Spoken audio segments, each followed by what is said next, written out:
Le concours Bulle de mémoire est un concours de bande dessinée pour les jeunes de 13 à 21 ans, organisé par 3 pays.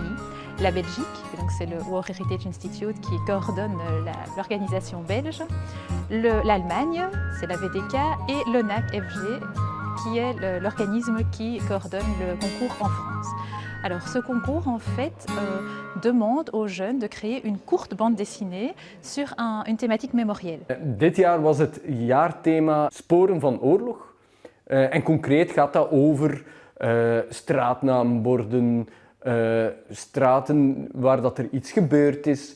Toutes les traces matérielles, mais aussi les traces immatérielles. Alors quand je pense aux traces, je pense par exemple à un musée, comme ici, au Musée Royal de l'Armée, le Mémorial National du Fort de Brandon, qui fait partie du War Heritage Institute. La mémoire collective, les mémoires, les histoires de famille que l'on se raconte de génération en génération. Struikelstenen die konden gebruikt worden om een kort stripverhaal aan op te hangen. Pour cette édition, nous avons collecté 90 bandes dessinées. Alors, 11 écoles ont participé au projet, écoles et accueil extrascolaire. Donc, tous ces organismes ont permis de rassembler 90 bandes dessinées francophones et néerlandophones. Et le jury s'est tenu ici début juin 2023. De winnaars van elke groep, zowel van de groepscategorie als van de individuele groep, die winnen een reis samen met de winnaars uit Duitsland en Frankrijk in Lommel. Le jury belge a sélectionné 3 bandes dessinées dans la catégorie groupe et 3 bandes dessinées dans la catégorie individuelle. Alors, ces lauréats seront récompensés lors d'une cérémonie qui se déroulera ici au Musée Royal de l'Armée le 13 septembre 2023.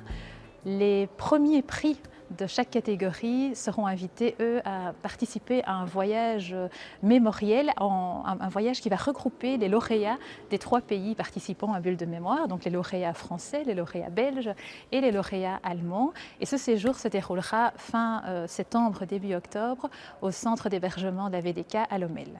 Voor de editie van volgend jaar, want er wordt opnieuw een editie georganiseerd volgend jaar.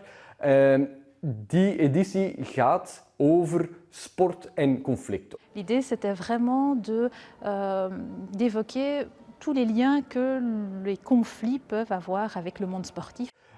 En dat kan heel uiteenlopend zijn waarmee dat de jongeren aan de slag gaan. Zo kunnen er bijvoorbeeld sportmensen belicht worden die actief waren in de Eerste of de Tweede Wereldoorlog of in het verzet zaten. Maar er zijn bijvoorbeeld ook sportstadia of sportcomplexen die de naam dragen van verzetsmensen of van mensen die actief waren in un conflict. On part aussi sur l'idée de la propagande qui utilise le sport comme vecteur de diffusion. On va partir aussi sur l'idée des grands sites qui étaient des lieux de détention, des lieux d'exécution qui sont aujourd'hui encore visibles. Il y a aussi toute une série de compétitions sportives qui vont se dérouler soit pendant les conflits, des compétitions interalliées par exemple, mais aussi après les conflits. Et je pense par exemple aujourd'hui aux Invictus Games qui regroupent des personnes qui ont été blessées pendant les conflits. In 2024 zijn er Olympische Spelen in Frankrijk, in Parijs.